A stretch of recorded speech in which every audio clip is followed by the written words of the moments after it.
पृथ्वी है वो कैसे एक दूसरे चीज़ों से कनेक्टेड है। जैसे कि ये हमारा बायोस्फीयर है, ये मेरा एटमॉस्फेयर है, और ये मेरा हाइड्रोस्फीयर है, और ये मेरा जियोस्फीयर है। जियोस्फीयर मतलब हो गया जो ज़मीन पे हम लोग जो रहते हैं वो जियोस्फीयर हो गया, और जो एटमॉस्फेयर जो हमारे जो आसमान में होता है वो एटमॉस्फेयर होता है, और हाइड्रोस्फीयर मतलब जो हमारे जो सतह पे जितने सारे पानी है वो हाइड्रोस्फीयर है। ये सब एक चीज दूसरे से कनेक्टेड है। यहाँ पे देखिए लिखा है the earth is a system is dynamic in nature.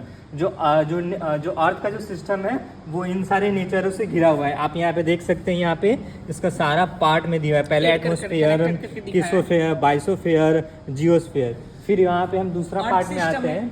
हाँ, जैसे कि कैसे जो अर्थ है एक दूसरे से कनेक्टेड है। जैसे कि जो अर्थ है उसका 17% सिर्फ पानी से ही कवर्ड है, ठीक है। और इसमें एक होता है क्रियोस्फीयर।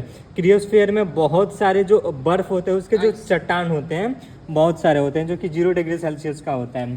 फिर यहाँ पे बायोस्फीयर, एटमॉस्फेयर, जियोस्फीयर। जियोस्फीयर मतलब जितना भी ये सब जो रॉक इलाका होता है वो जियोस्फीयर होता है। फिर यहाँ पे अर्थ का जो सिस्टम है वो बताया गया है कि इंक्लूड इसमें रॉक पाया जाता है, मिनरल पाया जाता है, लैंड फॉर्म, कॉन्टिनियल, और बहुत सारे इसमें क्रस्ट पाए जाते हैं। इसका भी बहुत सारा लेयर होता है, ठीक है। फिर हम बात करते हैं कि एटमॉस्फेरिक प्रेशर, जो हमारा जो पृथ्वी है उसके बाहर बहुत सारा प्रेशर लगता है। जैसे कि यहाँ पे low pressure, high pressure, low pressure, high pressure, यहाँ पे बहुत सारा चीज़ है। लो प्रेशर, हाई प्रेशर के ही कारण जो हमारा जो भारत में बहुत सारे तूफान या सुनामी जितना सारा चीज़ आता है। जैसे कि लो प्रेशर होने की वजह से, जैसे कि यहाँ पे अभी इंडियन ओशियन से यहाँ पे अभी तूफान आएगा, यहाँ से हवा आएंगी। फिर यहाँ पे हाई प्रेशर हुआ तो यहाँ से जाएंगी, ऐसे करके उसमें दिया हुआ है। इसमें दिया हुआ है कि कैसे जो बारिश होता है, जैसे कि यहाँ पे गर्म हवा है, और जो समुद्र से जो पानी है वो जब टकराती है तो भाप बनता है, तो वो बता रहा है। दिन में कैसे होता है, समुद्री इलाका में दिन में क्या होता है, फिर नाइट में क्या होता है, ऐसे करके दिखाया गया है। फिर यहाँ पे क्लाउड्स में बहुत सारी चीज़ें होती है। जैसे कि ये जो छोटा दिख रहा है इस सब का नाम दिया हुआ है, अगर कोई बड़ा हो तो उसका क्या नाम है ये दिया हुआ है। यहाँ पे भी क्लाउड में भी बहुत सारे होते हैं, इसमें बहुत सारे एल्टीट्यूड होते हैं। फिर यहाँ पे बहुत सारे हम बहुत सारे देखते हैं, कभी ऐसा मौसम होता है, कभी ऐसा मौसम होता है। तो ये सब जितना चीज़ें ये लो एल्टीट्यूड का क्लाउड है, और ये जो जितना ऐसे दिख रहा है ये मिडिल एल्टीट्यूड है, ठीक है।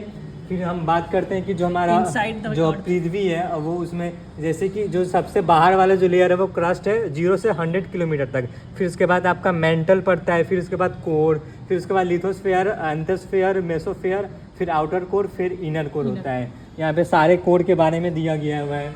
फिर उसके बाद इनसाइड द अर्थ, यहाँ पे इनर कोर होता है, आउटर कोर होता है, मेंटल होता है, और क्रस्ट होता है, यहाँ पे दिया हुआ है। फिर यहाँ पे कि कितने किलोमीटर में मेंटल होता है, आउटर कोर कितने में होता है, और इनर कोर कितने में होता है। फिर मेरा है साइक्लोन और एंटी साइक्लोन, जो बहुत भयंकर जो सुनामी आती है वो सब कैसे आते हैं। जैसे कि यहाँ पे जो लो प्रेशर, हाई प्रेशर, किस महीने में कौन से एरिया में कितना प्रेशर रहता है, उन सब चीज़ों की वजह से ये सब चीज़ें अनुमान लगाई जाती है कि कहाँ पे कौन सा प्रेशर आने वाला है। फिर यहाँ पे आता है ओशियन करेंट्स, जैसे कि जो हमारा जो पूरा जो पृथ्वी है वहाँ पे कैसे कैसे ओशियन में कैसे कैसे पानी और कैसे कैसे उसमें हवाएं चलती है, उन सब के बारे में है। कहाँ कहाँ पे गर्म हवाएं चलती है और कहाँ कहाँ पे ठंडा हवाएं चलती है, वो सब दिख रहा है।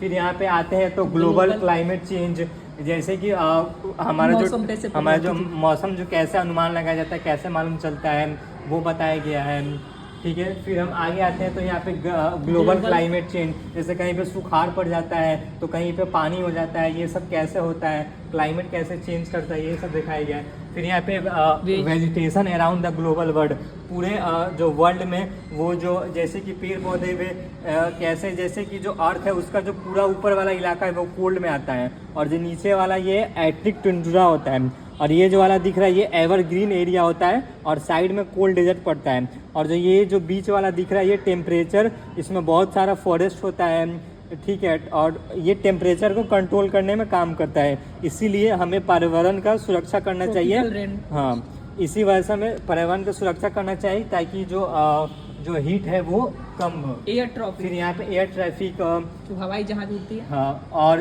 जो एयर कैसे कैसे फ्लो करता है, कैसे कैसे देश में लो प्रेशर, हाई प्रेशर, उसमें सारा चीज़ दिया हुआ है। जैसे यहाँ पे एक फैक्ट दिया हुआ है एयर इंडिया के बारे में, जैसे कि यहाँ पे 1 लाख फ्लाइट डेली पूरे अक्रॉस वर्ल्ड ओवर में डेली 1000 फ्लाइट उड़ता है 58,000 रूट्स पे। ये एक फन फैक्ट दिया हुआ है।